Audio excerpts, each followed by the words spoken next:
Hello again and welcome to another Warhammer 40k Mordian Glory video. Now today's episode is going to be a little bit different. I'm coming to you with a rules interaction, a query, and I'm really interested to know what you guys think. Because if this pans out, if this works, it might make Kasrkin S tier. Especially within the guard, but it might even make them top tier in the wider game of 40k as well. And I think this is a bit of a sleeper. Not only for Kasrkin, only for the guard, but I think the implications for this could be pretty wide-reaching. You see, it was recently pointed out to me by channel member and supporter Mikhail that you can use abilities in reserve. Now, this is a huge change that I had massively overlooked from 9th edition to 10th edition. In 9th, units were considered off the board, completely off. They're in the goddamn nether zone. They're in the void. It's a fugazi, it's a fugazi. It doesn't exist. It's spinning in circles, all right?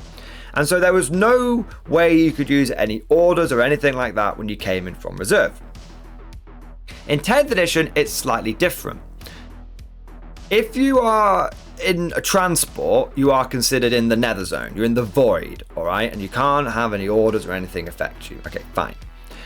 And it means that because you're off the board, orders still don't work because you have to measure something that's within 6 inches, but technically if you're off the board, you're not within 6 inches, even if the character is part of the squad. Again, you're in the void, you're in the nether zone, all right? But there is... And maybe I'm late to the party here. Maybe everyone else knows this, but there is a line in the 10th edition rules that says you can still use abilities if you are in reserve. I know this sounds crazy, but bear with me because I know there's going to be a lot of people that might be going, no, Morden, you're wrong. The moment in reserve, you can't use anything. But hang on. Let me read this word for word from the rules commentary. Is under the section for reserve units. Any unit that starts the battle in a location other than the battlefield and is not embarked within a transport that starts the battle on the battlefield is considered to be a reserves unit. When a reserves unit is set up on the battlefield, it counts as having made a normal move that phase. Any reserve units that have not been set up on the battlefield by the end of the battle count as destroyed. Units can still use rules and abilities while in reserves. It's that last sentence. It's there, black and white, as far as I can tell. You can still use your abilities whilst in reserve. Now, for a lot of units and factions, that's not going to mean anything. So, oh, brilliant, I get 4 rolls to wound against something that's on an objective whilst I'm in reserve. You know, that's not a big deal, right? But hang on, what about the Kasrkin and their warrior elite ability? Because that says in your command phase, you may give that unit an order. They essentially order themselves, and they can receive any additional orders after that. So what I'm thinking is, if I put my units of Kasrkin in reserve, I could then, in my turn 2, when I want to bring them in from strategic reserve, I could order them with warrior elite to have take aim, or first rank fire, whichever I prefer. Then they come in from the side of the board, and they have that ability. Because they've not been ordered by an officer, that doesn't work. Because like we mentioned, they're not on the board and they have to be within 6 inches of someone. So that interaction wouldn't work there because there's no rules measurements. There's no distance measurements in the nether zone because you're off the board. Nothing exists within range of each other. But this unit is allowed to use its ability on itself to give itself an order. So I give them take aim. My Kasrkin come in from reserve and I'm hitting people on 2s. It gets around the number one issue that a lot of people have with Kasrkin, which is if I put them in transports, they don't get orders. If I start them on the board, they just get shut off. If I put them in reserve, I can't order them because you can't put orders on things in reserve because that happens in the command phase and they don't come until the movement phase. But it solves all of that because the Kasrkin just look after themselves and they go, this is a rule and ability that I can use. I'm in reserves, I can still use it, so I'll do it in the command phase and then I'll come in on the movement phase, the end of the movement phase. And it just feels like it worked. It's in black and white. Units can still use rules and abilities while in reserves. But what I love about this even more is it means that if you do take Kasrkin and they end up getting killed or blown away or they die, whatever happens, you can use reinforcements on them. And because they're regiment. And that means they go back into reserve, but then they come in at the start of your next turn and you can use Warrior Elite to make sure they've got orders. In a funny sort of way, it sounds crazy, but this kind of shakes up the whole fundamental idea of what units you're going to use reinforcements on. The Stratton reinforcements allows you to recycle destroyed regiment units because, yeah, you could recycle that 20-man squad, but that 20-man squad's going to be hitting on 4s with their special weapons. They're probably not going to do any damage. Not great. Or I could use it on my Kasrkin, which are not only going to come back, but they're also now going to come back hitting on 2s and actually be really effective. Think about that. What would you rather have? A 20-man, let's say 20-man Deathcore Krieg squad, right? It's 10 points more than the Kasrkin, but it's fine. It's near as damn it. It's the most competitive choice. Let's compare the Kasrkin against our strongest competitor, not against something that's weak to try and make it look better, okay? We'll go in the deep end.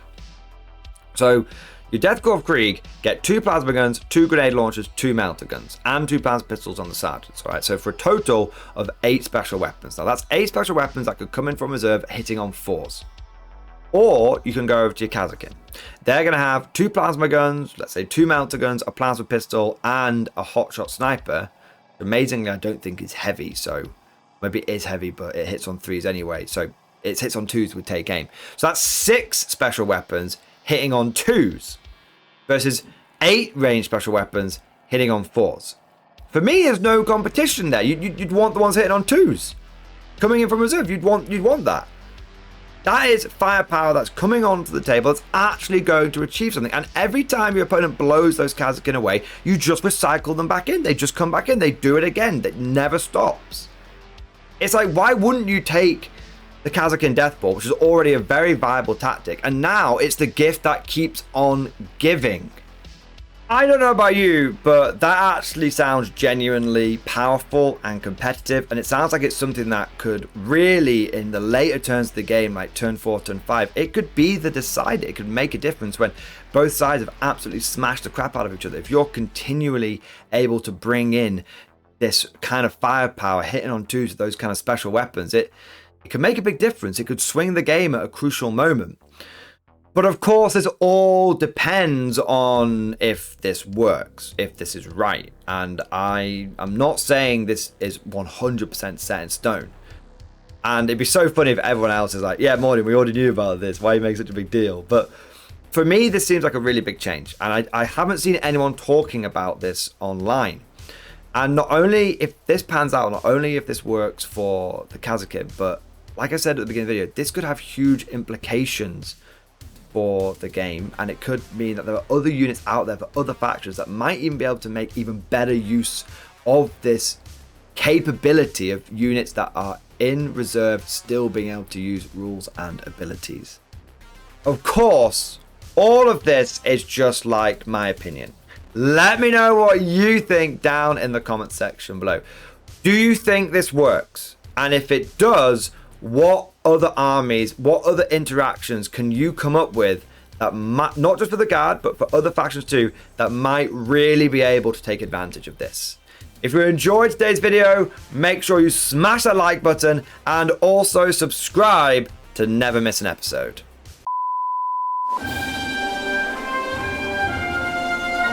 Would you like to know more?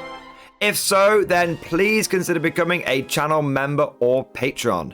By supporting the channel, not only will you be doing your part, but you'll also be helping me create more content for your viewing pleasure, and unlocking a whole host of perks. You get everything from a badge next to your name, custom emojis, but the big one is access to the Mordian Glory Discord server, an online community with almost 2,500 active members. It's always popping off in the MG Discord. We've got channels for army lists, hobbying, tactics, stories, and even a pretty spicy meme section as well. For all you greenhorns that wanted to see the Mordian Glory Hole, today is your lucky day.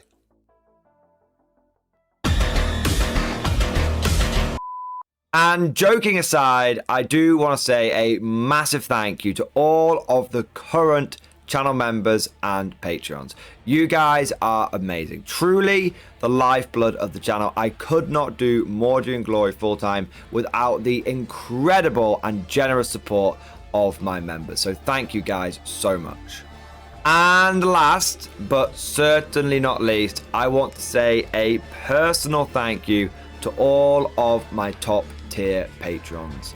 These are the War Masters, the people who have truly gone above and beyond the Call of Duty. So a massive thank you to Bonbonvert, Ken Starr, Mark Panconi, RJ Scorpion, Swordfish Trombone, John Stubbs, Nick Walsh, Diesel Fox, and August Varney. Thank you guys from the bottom of my heart. You are incredible. Your generosity is truly humbling, and I could just say 1,000 times over and over again. Thank you, thank you, thank you. Hope you all enjoyed today's video. Thank you for watching, and of course, as always, I'll see you guys next time.